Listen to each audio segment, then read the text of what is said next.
तो सद्गुरु, मैं आपसे ये पूछकर शुरुआत करना चाहूँगा कि मैं अपने जीवन में आपसे बड़े मल्टीटास्कर से अब तक तो नहीं मिला हूँ। आप लोगों के साथ अच्छी बातें साझा करते हैं, लाखों लोगों के साथ, और आप गोल्फ खेलने के लिए भी समय निकाल लेते हैं। एक चैंपियन की तरह मोटरसाइकिल भी चलाते हैं। मुझे नहीं पता आप और क्या-क्या करते हैं। आप अपना समय कैसे आपकी वो मैनेज करते हैं, आखिरी ये बात बताइए? अच्छी बात नहीं थी। मुझे नहीं पता कि आप और क्या-क्या करते हैं। ये ठीक चीज नहीं है। नहीं, मैं वास्तव में हैरान हूँ।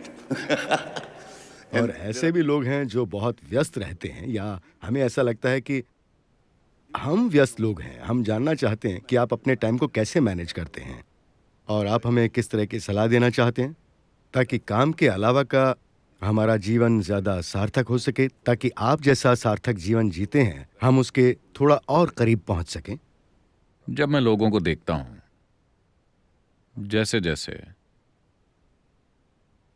मैं और ज्यादा यात्राएं कर रहा हूं और हर तरह के लोगों से व्यवसाय, शिक्षा और विज्ञान से जुड़े और दुनिया भर में आम लोगों से मिलता हूं, मैं देखता हूं कि ज्यादातर लोग दिन के उन 24 घंटों में जो हमें मिले हैं, व्यस्त रहने की अपेक्षा किसी सोच विचार में ज्यादा डूबे रहते हैं।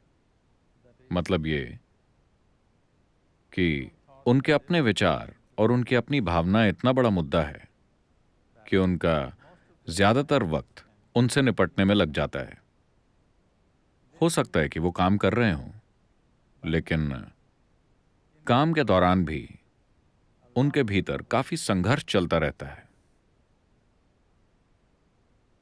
अगर आप किसी भी तरह के खेल या रचनात्मक कार्य में हैं, तो आपको पता होगा कि थोड़े से भी संघर्ष का मतलब होगा कि आपकी बॉल कहीं और चली जाएगी, आपके राग ताल कहीं और चले जाएंगे, आपकी पेंटिंग कहीं और चली जाएगी, कुछ भी ठीक से नहीं होगा।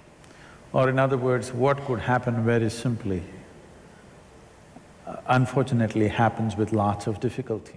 या दूसरे शब्दों में, जो चीज बड़ी आसानी से हो सकती है, दुर्भाग्य से बड़ी मुश्किल से होती है। मुख्य रूप से ऐसा इसीलिए है क्योंकि उन्हें एक असाधारण गैजेट या एक कमाल की मशीन दी गई है जो कि मानव तंत्र है, और उससे भी बढ़कर दिमाग नाम की एक जबरदस्त चीज मिली हुई है। वो चलाने की कोशिश कर रहे हैं इस कमाल की मशीन को या गैजेट या कंप्यूटर को, अगर आप इसे इस नाम से बुलाना चाहें, बिना इसका यूजर मैनुअल पढ़े हर दिन अपनी ही चीज के साथ संघर्ष करते रहते हैं, और ये 20 की उम्र पार करने पर भी ठीक नहीं होता। अपने आखिरी दिन तक, अपनी मृत्युशैया पर भी वो उन्हीं चीजों से जूझते रहते हैं, अपने विचारों और भावनाओं से। अगर वो अपने जीवन में इसे संभालना जल्दी सीख लें, तो मुझे यकीन है कि वो अपना काम जितने घंटों में खत्म करते हैं उससे आधे समय में खत्म कर सकते हैं, और वो अभी जितने प्रोडक्टिव हैं उससे कहीं ज्यादा हो सकते हैं। मेरी कोशिश यही है कि मैं लोगों की जिंदगी में ये संभावना ला सकूं ताकि आप सहजता से जीवन जी सकें, संघर्ष के साथ नहीं। एक चीज ये है, जब हम काम कहते हैं,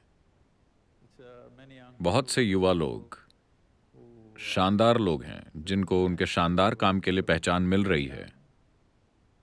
उनके अलावा आमतौर पर काम का हमेशा मतलब रहा है, लोगों को सिखाया जाता है कि उन्हें कड़ी मेहनत करनी चाहिए।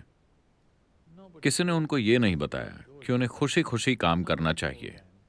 किसी ने उनको ये नहीं बताया कि उनके काम में उनकी खुशी या उनका प्रेम जाहिर हो। बस उन्हें कड़ी मेहनत करनी है। अगर आप कड़ी मेहनत करते हैं तो आपका जीवन नीरस हो जाएगा। ये कुछ दूसरा हो ही कैसे सकता है? आप किसी काम को कड़ी मेहनत के साथ सिर्फ तभी करेंगे जब आप नहीं जानते कि इसे कैसे करना है। अगर आप जानते कि इसे कैसे करना है तो आप इसे आसानी से करेंगे। तो ये बिना सीखे कि कोई काम कैसे करना है, अगर आप इसे करने की कोशिश करते हैं, अपने बोध को बढ़ाने में पर्याप्त समय नहीं लगाते और जीवन सिर्फ अभिव्यक्ति ही है, तब जीवन एक बड़ा संघर्ष बन जाता है। ज्यादातर लोग आजीविका कमाने के अलावा कुछ भी नहीं कर रहे हैं, और शायद बच्चे पैदा करना और एक दिन मर जाना, और कुछ नहीं। उनको लगता है कि वो कई चीजें कर रहे हैं, लेकिन असल में वो बस यही सब कर रहे हैं, खाना, सोना, बच्चे पैदा करना और एक दिन मर जाना। और ये भी कितना बड़ा झमेला है। हर दूसरा जीव इसे सहजता से कर रहा है, एक केंचुए से लेकर एक कीड़े तक, हर पशु पक्षी भी, हर कोई ये कर रहा है। ये सब अपना भोजन जुटाते हैं, वो खाते हैं, वो सोते हैं, वो पैदा करते हैं और वो मर जाते हैं।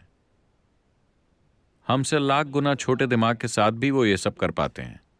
इतने बड़े दिमाग के साथ इंसान संघर्ष कर रहे हैं, उन चीजों के साथ नहीं जो वो कर रहे हैं, बल्कि अपने दिमाग के साथ ही संघर्ष कर रहे हैं। उनकी अपनी बुद्धि एक गंभीर समस्या बन गई है।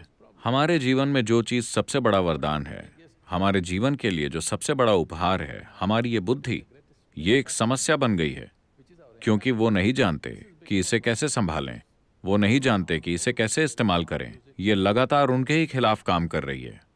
जब मैं कहता हूं कि ये आपके खिलाफ काम कर रही है, लोग इसे कई तरह के नाम दे सकते हैं। इसको बताने के लिए कई तरह के शब्दों का प्रयोग कर सकते हैं। वो इसे स्ट्रेस कह सकते हैं, टेंशन कह सकते हैं, दुख कह सकते हैं, डिप्रेशन कह सकते हैं, घबराहट कह सकते हैं, पागलपन कह सकते हैं। मूल रूप से आपकी बुद्धि आपके खिलाफ हो गई है। आपकी बुद्धि आपके लिए काम नहीं कर रही है, ये आपके खिलाफ काम कर रही है। तो मेरा मूल काम यह है कि कम से कम आपका शरीर और आपका दिमाग आपके लिए काम करे। हो सकता है कि कोई दूसरा आपके लिए काम ना करे, इससे फर्क नहीं पड़ता। कम से कम आपके शरीर और आपकी बुद्धि को आपके लिए काम करना चाहिए। अगर ये एक चीज ठीक हो जाती है तो आपके लिए प्रसन्नता से, शालीनता से, कारगर तरीके से जीना एक स्वाभाविक नतीजा होगा।